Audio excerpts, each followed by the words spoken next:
Mesdames et messieurs, bonsoir. Merci d'avoir choisi RTI1. Voici les grands titres de ce 20h. Ce dimanche 9 juin, les fidèles chrétiens à travers le monde célèbrent la fête de la Pentecôte ou la venue de l'Esprit Saint sur les apôtres. Cette fête est célébrée 50 jours après Pâques. En Côte d'Ivoire, la communauté chrétienne a sacrifié à la tradition en prenant d'assaut les temples et paroisses où des messes ont été dites. Ce samedi 8 juin, le Gabon a commémoré le 10e anniversaire du décès d'Omar Bongo, père de l'actuel président gabonais. Il a dirigé le pays durant 41 ans. Une messe a été organisée en sa mémoire à Libreville en présence de 6 chefs d'État africains.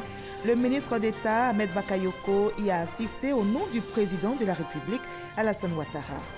Le ministre Kwasi Agyemang appelle à la cohésion sociale depuis Adiaké. Il a lancé son message aux populations au nom du Premier ministre Amadou Gon Coulibaly à l'occasion de la 4e édition des LF Festival, événement culturel et de promotion des sports nautiques organisé par la mairie d'Adiaké. Enfin, au Soudan, le bras de fer entre militaires et manifestants se poursuit. Après les récents événements qui ont causé des morts, la coalition civile a organisé ce dimanche une campagne nationale de désobéissance civile. Elle accuse les militaires au pouvoir d'être responsables du bain de sang du 3 juin dernier. Soyez les bienvenus sur RTI1. Nous sommes le dimanche 9 juin, jour de culte, mais aussi journée festive pour les fidèles chrétiens qui célèbrent la fête de la Pentecôte ou la venue de l'Esprit Saint sur les apôtres réunis dans la chambre haute à Jérusalem. La Pentecôte est célébrée 50 jours après Pâques. Les chrétiens en Côte d'Ivoire ont sacrifié à la tradition. Des prières, des messes ont été dites dans plusieurs églises. Le reportage de Patricia Mouitia. La Pentecôte est une fête chrétienne qui célèbre l'effusion du Saint-Esprit le 50e jour à partir de Pâques. Ici, à la paroisse Notre-Dame de la Tendresse, la célébration a débuté. Nouvellement consacrée, c'est avec joie que les fidèles célèbrent la Pentecôte. Les Actes des Apôtres situent explicitement le récit où les premiers disciples de Jésus réunis reçoivent l'Esprit Saint, selon le Père célébrant. L'Esprit Saint annonce la venue d'un peuple de prophètes, un statut accordé à tout disciple de Jésus qui peut s'engager dans une mission universelle et assurer la diffusion de l'Évangile. L'heure est venue maintenant pour nous de renaître de nos cendres, c'est-à-dire de vivre désormais de l'esprit du ressuscité. C'est cet esprit qui se manifeste d'abord avec les apôtres qui prient avec Marie au Cénacle et qui exprime cet amour de l'esprit dans diverses langues, nous permet de savoir que le salut est offert désormais à tous les peuples. Ailleurs, dans la commune de Trècheville, la paroisse Notre-Dame du Perpétuel Secours célèbre également la fête de la Pentecôte. La tradition chrétienne perçoit et présente la Pentecôte comme la réception du don des langues qui permet de porter la promesse du salut universel. Il a dit « Je vais vers mon Père et je vous enverrai le Paraclet ». Donc, en ce jour, nous recevons cette onction de l'Esprit Saint qui nous éclaire, qui nous inspire et qui nous guide dans notre vie chrétienne. Je crois que c'est l'occasion pour nous de dire merci au Christ ressuscité pour tous les bienfaits qu'il accorde à chacun de nous et à notre société, et en même temps de demander à l'Esprit Saint d'embraser le cœur des Ivoiriens. Dans les traditions chrétiennes, la fête de la Pentecôte est une occasion spécifique de célébrer le Saint-Esprit, troisième personne de la Trinité chrétienne. En cette occasion, les prières des chrétiens invoquent Dieu pour que l'Esprit Saint leur soit accordé. Nous faisons à présent un tour dans la région de Gbeke où les fidèles chrétiens ont aussi célébré la fête de la Pentecôte. À la paroisse Saint-Antoine de Padoue, au quartier Kennedy de Boaké, les chrétiens ont été invités à rechercher la plénitude de l'Esprit Saint, à faire preuve d'amour et de compassion à l'égard de leurs prochains. Quoi Dieu comme gens de Dieu. Fête chrétienne célébrée. Le 7e dimanche après Pâques, la Pentecôte commémore la descente de l'Esprit Saint sur les apôtres. C'est une promesse de Jésus-Christ de Nazareth aux fidèles en allant au Père. L'Esprit promis, l'envoi de l'Esprit promis par le Christ lui-même aux apôtres. Nous pouvons dire aussi que c'est la plénitude de la Pâque. Parce que c'est la plénitude de la Pâque. Paroisse à Saint-Antoine de Padoue de Boaké-Kennedy. Les fidèles catholiques ont célébré dans la ferveur religieuse la descente de l'Esprit Saint. L'Esprit Saint descend pour raviver nos cœurs, pour nous purifier, pour nous sanctifier. Nous avons la joie de recevoir une promesse faite par notre Seigneur Jésus au jour de l'Ascension. Et vraiment, c'est une joie particulière pour nous parce que nous aurons suffisamment de force pour aller où est-ce qu'il veut qu'on aille. Au cours de cette journée de la Pentecôte, les fidèles chrétiens sont invités à faire preuve d'amour et de compassion à l'égard de leurs prochains. Et de l'autre côté du globe, en Israël, les fidèles chrétiens célèbrent aussi la venue de l'Esprit Saint. En ce temps de la Pentecôte, des milliers de pèlerins font le tour d'Israël à la recherche des chemins parcourus par Jésus. De Bethléem en Judée au mont Tabor en Galilée, les pèlerins ivoiriens s'imprègnent de la vie et des enseignements du Seigneur Jésus. Nos envoyés spéciaux Gabriel Zani et Boko Clément nous font vivre ces parcours du Christ.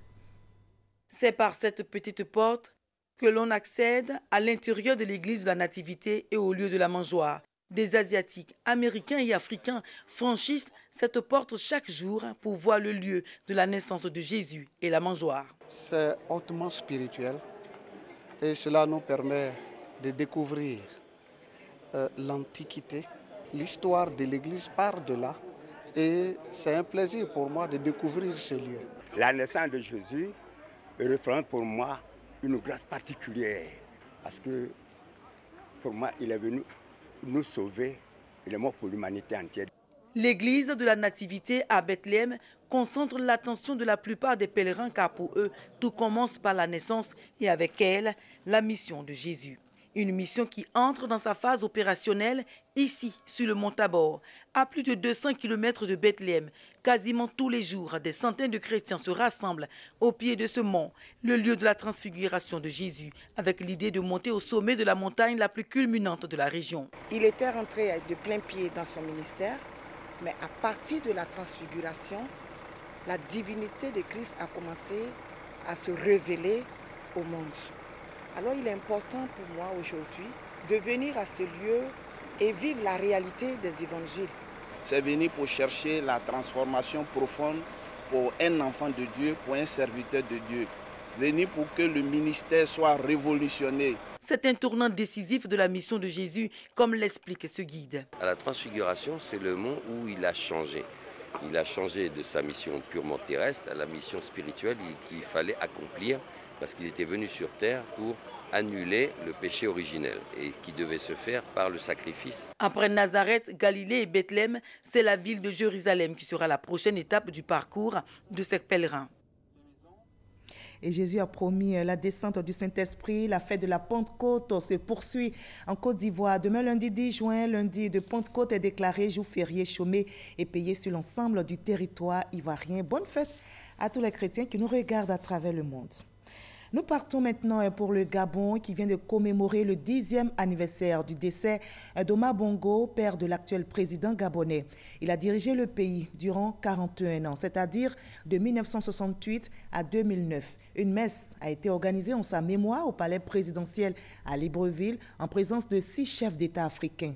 Le ministre d'État, ministre de la Défense, Samed Bakayoko, y a assisté au nom du président de la République, Alassane Ouattara.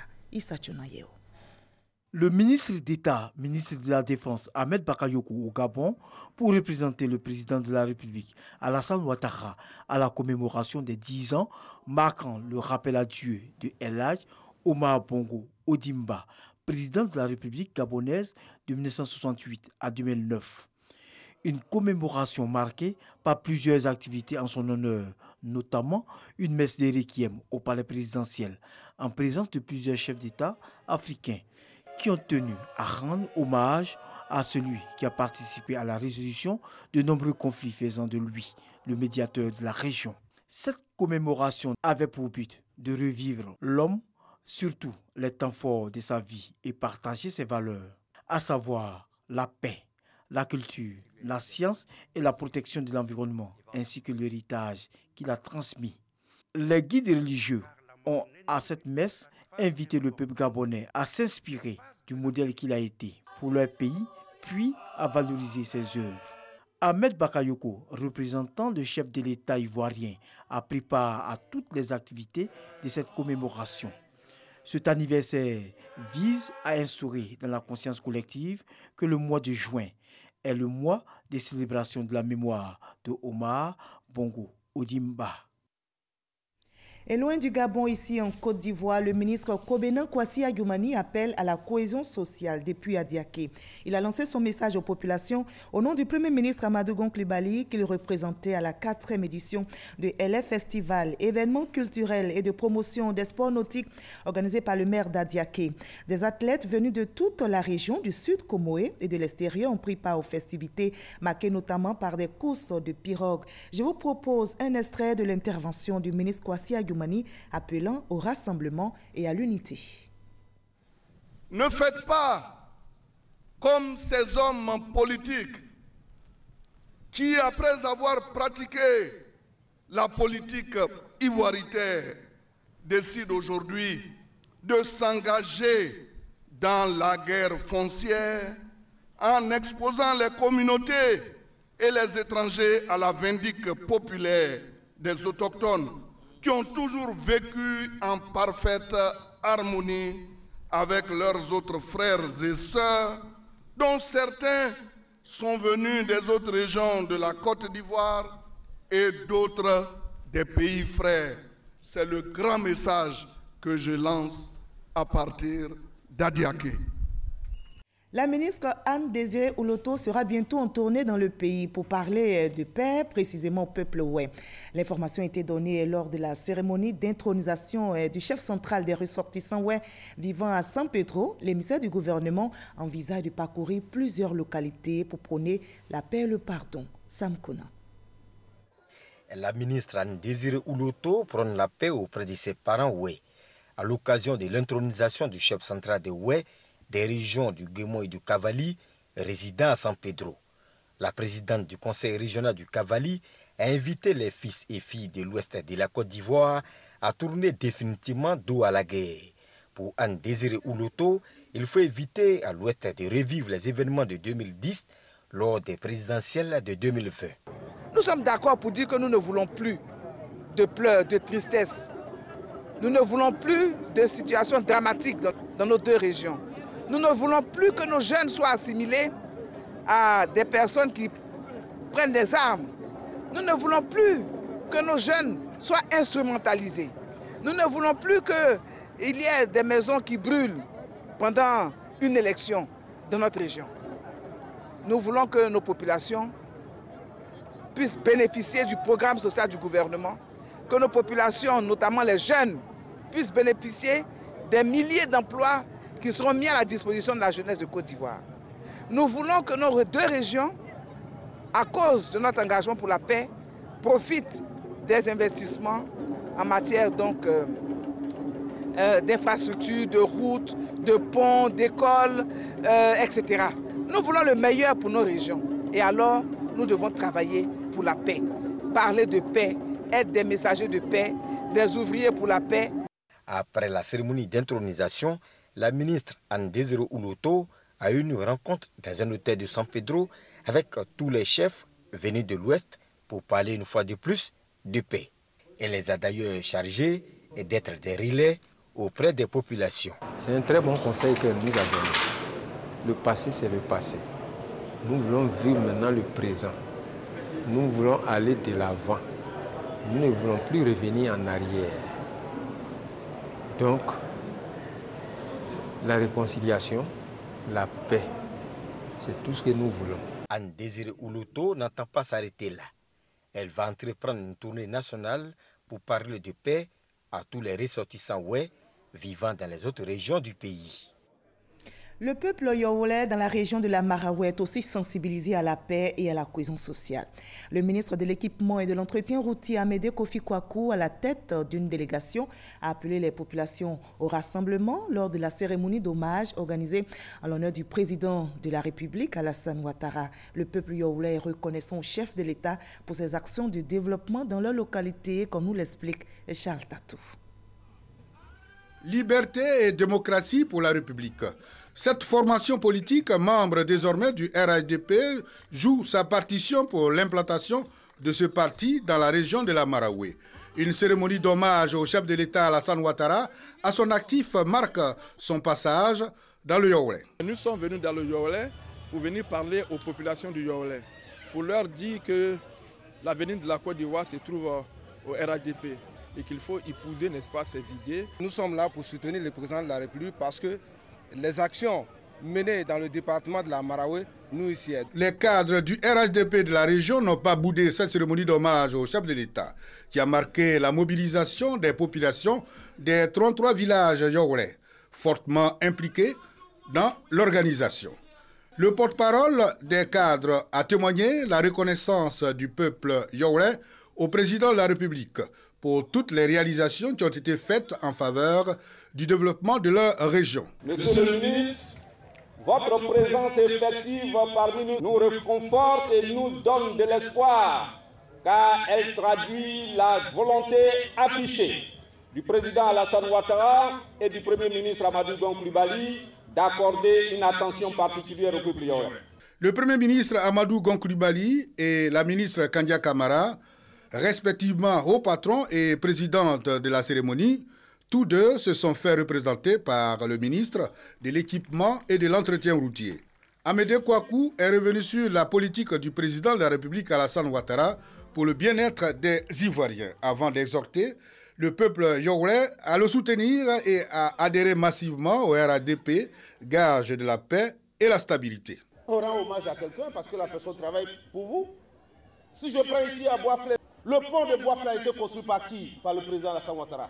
Lorsque vous prenez actuellement la route qui va de Yamoussoukro jusqu'à Boisflé, tout en train d'être repris, si on l'entretient bien, elle va durer au moins 15 ans sans qu'il y ait un seul trou là-dessus. Ça, c'est l'œuvre du président Alassane Ouattara. Vous avez besoin d'eau, vous avez besoin d'électricité, mais on ne peut pas faire ça si la Côte d'Ivoire ne vit pas en paix. Pour avoir le développement, il faut cultiver la paix. Plusieurs dons au chef de l'État et au ministre ont ponctué la cérémonie. Loin du terrain politique, les journalistes, des femmes et des hommes de médias s'imprègnent de la vie de l'hémicycle ivoirien et de son mode de fonctionnement. La formation est organisée par l'Assemblée nationale de Côte d'Ivoire qui veut se rapprocher davantage des acteurs des médias. Les journalistes ont été invités au respect des institutions. Le reportage d'Abdoulaye Koné. Ces journalistes viennent de participer à un séminaire de renforcement de capacités aux pratiques parlementaires. C'est un renforcement de capacité qui permettra à nous journalistes de pouvoir rendre compte des activités parlementaires. Cela nous a permis de distinguer un peu le président de la République, le gouvernement, le Conseil constitutionnel. Je retiens une chose où ça a été dit que les relais, puisque nous on fait les relais, et les relais sont comme une vitrine entre l'Assemblée nationale et la population. Des modules soigneusement sélectionnés et exposés par des législateurs avisés. Il s'agit aussi de réfuter la thèse d'une crise au sein du Parlement ivoirien dont se fait l'écho la presse depuis quelque temps. Il y a beaucoup d'informations dans la presse qui ne sont pas forcément ce qui est. Donc le président de l'Assemblée nationale a donné son accord pour organiser ce séminaire à l'intention des journalistes pour les informer sur l'organisation, le fonctionnement de l'Assemblée nationale. L'importance des institutions, l'historique de l'Assemblée nationale, l'organisation et le fonctionnement du Parlement, la procédure législative et le lexique parlementaire. 4 modules pour faciliter le travail des journalistes, des femmes et hommes de médias. L'Assemblée nationale est la maison où le président Houphouët-Boigny a fait la déclaration solennelle de l'indépendance de notre pays. Vous comprenez donc toute l'histoire qui repose à l'intérieur de l'Assemblée nationale. Le journaliste formé pourra donc écrire des articles justes, conformes, et ça nous amène à réduire les risques de manipulation. Premier d'une série de formations, ces séminaires destinés à l'ensemble des professionnels de la presse et des médias devraient se poursuivre. Faman Touré, le président de la Chambre de commerce et d'industrie de Côte d'Ivoire, était l'invité du magazine du dimanche au journal de 13h présenté par Hamza Diaby. L'entretien a porté sur le secteur privé ivoirien, ses performances et surtout sa contribution dans le développement de la Côte d'Ivoire. Eh bien, si vous avez manqué ce magazine, je vous propose maintenant un extrait pour vous faire une idée de la thématique développée. Le partenariat privé et public, justement, est à son beau fixe. Parce que quelles que soient les difficultés qui sont rencontrées, quels que soient les problèmes qui sont posés, nous sommes écoutés. Et ce dialogue secteur privé, secteur public se passe très bien. Et le secteur privé, dans son entièreté, se met ensemble pour réfléchir à différents problèmes, tant concernant les entreprises que concernant l'État. Parce que si nous voyons que des solutions proposées par l'État posent problème au secteur privé, j'allais dire aux acteurs économiques dans leur entièreté, eh bien, nous réfléchissons, nous faisons des propositions et nous sommes écoutés. Il n'y a qu'à se souvenir de ce qui s'est passé en 2018, où, justement, par rapport à l'annexe fiscale, il y avait une incompréhension. Et le chef de l'État lui-même a demandé au gouvernement de revoir, et ce qui est rare, de revoir justement les décisions prises de telle sorte que le secteur privé, en tout cas, puisse avoir satisfaction. Et le gouvernement, dans son ensemble, s'est mis à notre disposition et nous avons discuté par rapport à tous les secteurs et nous avons obtenu gain de cause. Nous ne nous comportons pas en syndicat, nous nous comportons justement en institution qui accompagne l'État de Côte d'Ivoire pour que nous soyons dans cette bonne ambiance où l'État a mis tous les fondamentaux en place, tant au plan des infrastructures et autres, pour que nous puissions avoir un bon climat d'affaires, pour que nous puissions avoir une économie forte avec de très bons taux de croissance. Il faut saluer nos autorités. Il faut saluer le Premier ministre et son gouvernement, et nous, notre ministre de tutelle, le ministre du Commerce et de l'Industrie, le saluer et indiquer que la Chambre de commerce et d'industrie, qui fait partie de l'ensemble du secteur privé, justement, a pour mission de conduire les rapports entre les opérateurs et l'État et aussi de développer les activités du secteur privé et de renforcer leurs capacités. Et nous sommes mis en place par la loi et nous sommes là pour le secteur privé et pour les PME. L'Office national de la population vient de produire un rapport sur les multiples privations des enfants. Il en ressort que les enfants issus des ménages pauvres sont plus victimes de privations que ceux vivant dans les ménages les plus riches. Et plus le niveau d'instruction de la mère est élevé, moins l'enfant est victime de privations, comme nous le rapporte Issa Tchounaïeo. Éducation, assainissement et logement. Ce sont là, entre autres, des besoins en manque chez les enfants de 0 à 17 ans en Côte d'Ivoire. Des besoins émanant des rapports sur les privations multiples des enfants en Côte d'Ivoire. Une étude réalisée grâce au soutien de l'UNICEF. La restitution des résultats des travaux a été faite au cours d'une cérémonie aux 2 plateaux. L'UNICEF est en pleine réflexion avec le ministère du Plan et du gouvernement pour la préparation de nouveaux programmes de coopération avec le Côte d'Ivoire. Et c'est sur base de ces études qu'on va ensemble développer des nouveaux chantiers et des zones prioritaires d'intervention de l'UNICEF en Côte d'Ivoire. Cette étude vise à offrir un cadre décent aux enfants. Les parlementaires et les autorités ont donc salué l'excellent travail réalisé par l'UNICEF. Notre souci majeur, d'abord, c'est pour que les enfants soient scolarisés et que les enfants soient dans les meilleures conditions. Donc, pour cette restitution, je pense que le gouvernement va pencher dessus pour que les enfants soient de plus en plus heureux. À travers la restitution qui a été faite, beaucoup d'efforts ont été faits par le gouvernement depuis 2011-2012, qui fait qu'une bonne partie donc, de ces privations connaissent un taux de baisse très sensible. Donc, ce qui est fait par le gouvernement, c'est pour effectivement permettre à tout enfant vivant en Côte d'Ivoire de pouvoir donc bénéficier, bien entendu, des conditions assez bonnes de logement et donc d'assainissement dans le secteur de l'éducation ainsi que de la santé. Le représentant du ministre Kabanyale a assuré que le gouvernement prendra en compte les recommandations de cette enquête afin d'améliorer les conditions de vie des enfants en Côte d'Ivoire. Le secrétaire d'État chargé du budget du portefeuille de l'État, Moussa Sanogo, a procédé à la remise des clés de véhicules à la direction du contrôle financier dans la commune de Cocody. Cette action vise à accroître la mobilité des contrôleurs pour le bon déroulement de leur mission sur le terrain. Reportage Safia Kouyaté, Cheikh-Koni. 16 véhicules de type 4x4 de plus d'une centaine de millions de francs CFA est la dotation faite par le secrétariat d'État chargé du budget et du portefeuille de l'État à la direction du contrôle financier. Heureux, les bénéficiaires ont accueilli cette action avec gratitude et soulagement. Je pense que nous allons mieux travailler avec ce véhicule-là. Parce qu'avant, on avait des difficultés pour nous rendre sur le terrain. Ce sera beaucoup plus facile pour nous maintenant. Voilà, j'étais obligée d'utiliser mon véhicule personnel, même pour mes collaborateurs. Je pense que ça va être beaucoup plus facile. Je vais me rendre pratiquement, disons, dans tous les services. Moussa Sanogo, le secrétaire d'État chargé du budget et du portefeuille de l'État, a procédé à la remise des clés aux contrôleurs et les a exhortés à en faire bon usage. Au-delà des questions liées au bon usage du matériel, c'est surtout la preuve en tout cas que nous montons en puissance en matière de renforcement de la qualité de notre cadre de gestion budgétaire. Donc là, il s'agit vraiment de donner davantage de moyens aux contrôleurs financiers qui vont avoir un rôle encore plus important dans le nouveau paradigme de gestion budgétaire qui va s'instaurer en Côte d'Ivoire à travers le budget programme. Le contrôleur financier aura un rôle encore plus important et donc il faut lui donner les moyens de pouvoir mieux apprécier la réalité du service fait sur le terrain. Ces véhicules permettront aux contrôleurs financiers d'accroître leur mobilité dans le cadre de leur mission de contrôle des actes de dépenses, de respect du délai de traitement des services faits sur toute l'étendue du territoire national et de satisfaire les usagers du service public en assurant une meilleure célérité dans le contrôle. Dans l'actualité culturelle en Côte d'Ivoire, on se souvient d'Ernesto Guégué, 9 juin 1983, 9 juin 2019. Cela fait exactement 36 ans que l'artiste musicien Ernesto Guégué a rangé définitivement le micro. Le Nyantré national ou encore le roi du Ziglibiti a marqué de son vivant la musique tradie moderne de Côte d'Ivoire.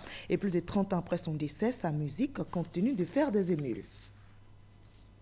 Je vous propose à présent le reste de l'actualité dans le 7 sur 7. Qu'est-ce qui a marqué l'actualité à l'étranger cette semaine? Éléments de réponse avec Wodion Telesoro et Michel Dicry.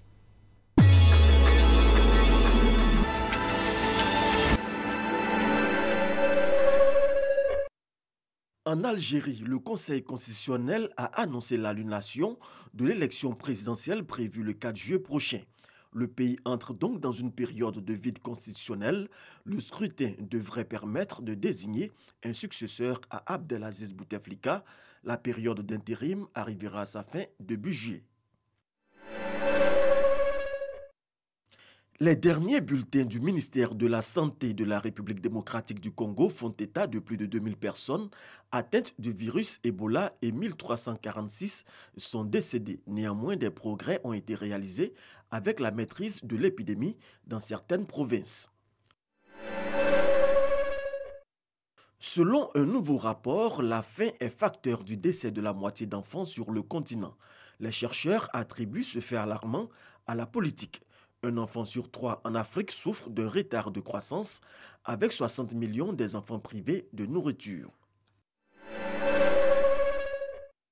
Le gouvernement sénégalais rejette les révélations provoquant le scandale sur l'attribution de marchés pétroliers. Selon le pouvoir, l'enquête de la BBC fait preuve de parti pris dans le traitement de l'information. Une affaire dans laquelle Aliou Sall, le frère du président Macky Sall, est cité. La garde à vue à Paris du président de la Confédération africaine de football a été levée sans poursuite. Ahmad Ahmad est interpellé pour le besoin d'une information judiciaire portant sur la rupture d'un contrat entre Puma et la CAF. Au Mali, la nouvelle alliance Action républicaine pour le progrès s'est constituée d'une dizaine de partis politiques et d'associations sortis de la majorité présidentielle. Pour le président en exercice de l'ARP, ce nouvel élan favorise l'accomplissement de la phase de stabilisation et de la réalisation des réformes du pays. Nouvelle manifestation réprimée au Soudan. Les manifestants protestent contre les meurtres perpétrés par les forces de l'ordre au cours du sitting du lundi 3 juin à Khartoum. Un bilan fait état de 4 personnes tuées. L'Alliance civile soudanaise entend poursuivre pacifiquement son opposition contre le pouvoir du Conseil militaire de transition.